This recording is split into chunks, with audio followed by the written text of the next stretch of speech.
Okay, so are you ready to dive into another twisted thriller? Always up for a wild ride. What have you got for us today? Well, today we're taking a deep dive into The Housemaid Secret by Freida McFadden. Ooh, I've heard good things about that one. It's a real page-turner, full of suspense and enough twists to give you whiplash.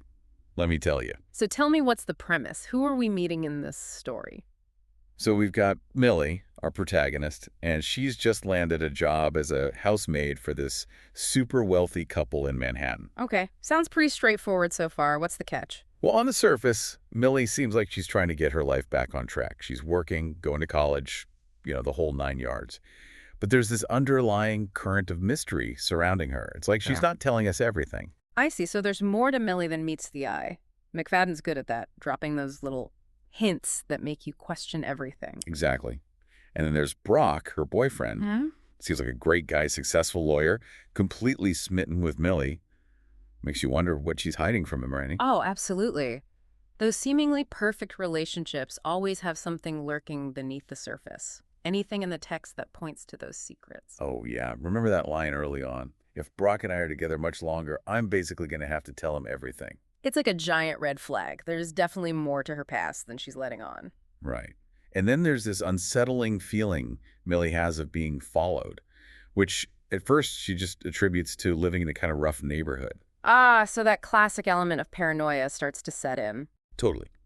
It keeps you on edge. Like, is Millie's past truly behind her, or is it catching up to her? Yeah. And just when you think Millie's past is the biggest mystery, we get introduced to her employers, the Garricks, who are a whole other can of worms. Ooh, I love it when a story has multiple layers of intrigue. What makes the Garricks so interesting? Well, they seem to have it all, right? Living the high life in their fancy Manhattan penthouse.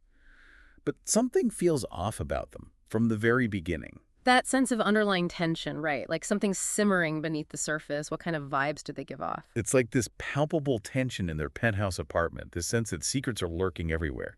Wendy, the wife, is super reclusive, always holed up in the penthouse. And Douglas, the husband? Yeah. What's his deal? He seems almost too perfect, Yeah. But there's this underlying feeling that something's just not right with him either. And McFadden, she's so good at scattering these little details, these little breadcrumbs that make you go, wait a minute, what's going on here? Totally. Like the folded laundry, the blood in the bathroom. And Wendy, always telling Millie to mind her own business. Yes. It's like she's trying to keep Millie away from something, trying to keep her in the dark. It's classic suspense building. You know something's wrong, but you're not sure what. And it just keeps you hooked. And then to make things even more complicated, we learn that Millie's online job ad never even ran. Oh, I remember that. Talk about a curveball. So how did she end up working for the Garricks? It's like someone wanted her in that penthouse.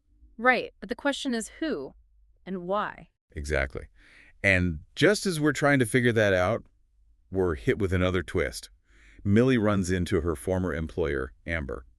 Oh boy, awkward encounters with ex-bosses. Always fun. What makes this one so significant? Well, let's just say their history is complicated. Yeah. Amber fired Millie because her daughter kept calling Millie Mama.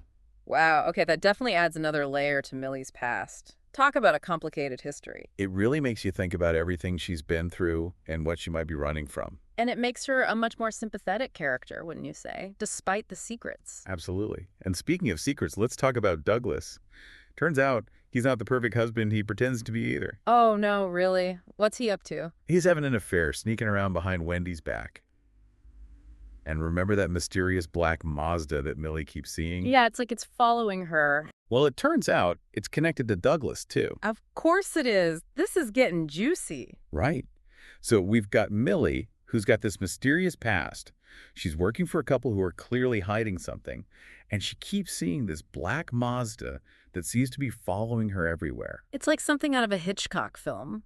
So much suspense. And just when you think things couldn't get any weirder, Millie stumbles upon something shocking in the Garrick's penthouse. Oh, I'm on the out of my seat. This is where things really start to get interesting. Oh, absolutely. But we're going to have to wait for the next part of our deep dive to uncover that revelation. So you left us hanging with Millie finding something shocking in the Garrick's penthouse. What did she discover? Well, she stumbles upon Wendy's diary, and let me tell you, it's not filled with tales of shopping sprees and charity luncheons. Oh, this is where the real drama unfolds, isn't it? What's the dirt on Wendy? Turns out Douglas isn't the Prince Charming he pretends to be. Wendy's diary is full of accounts of abuse. Wow, talk about a plot twist.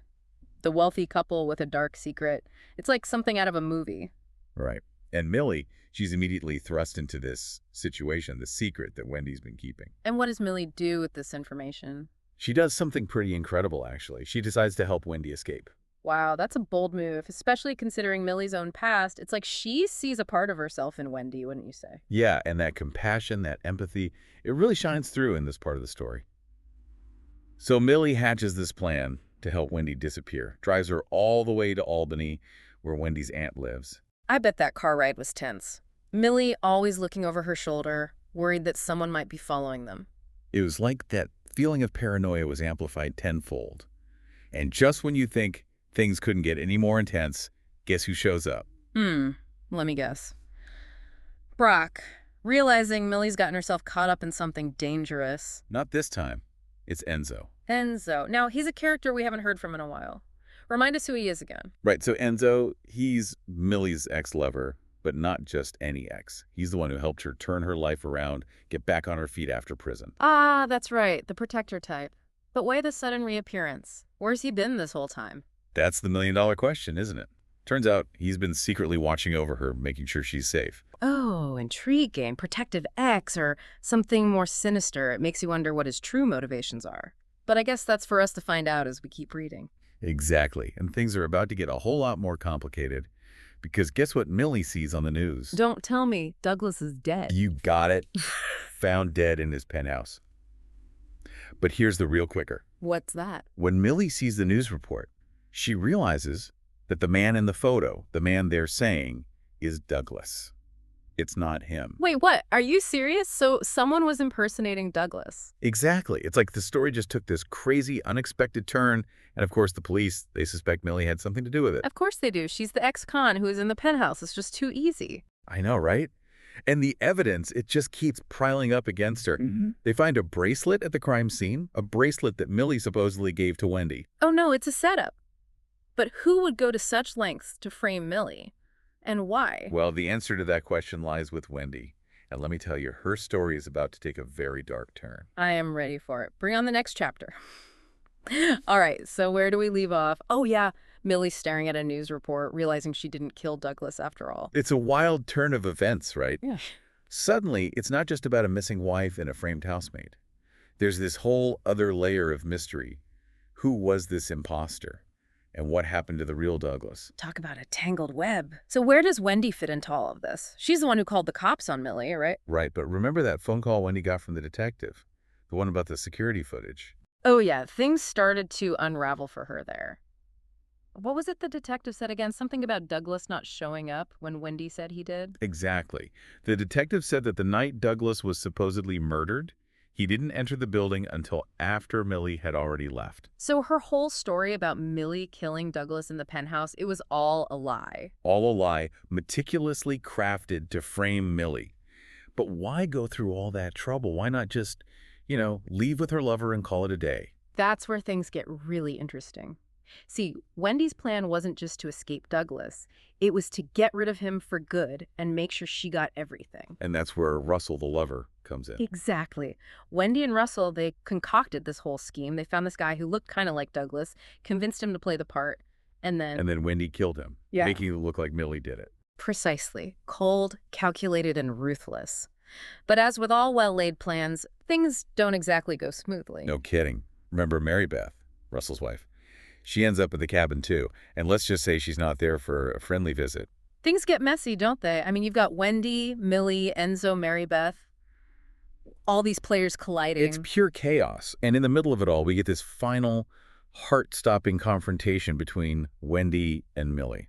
What happens? Does Millie finally expose Wendy for the mastermind she is? She does. The truth comes out, and Wendy's whole plan unravels.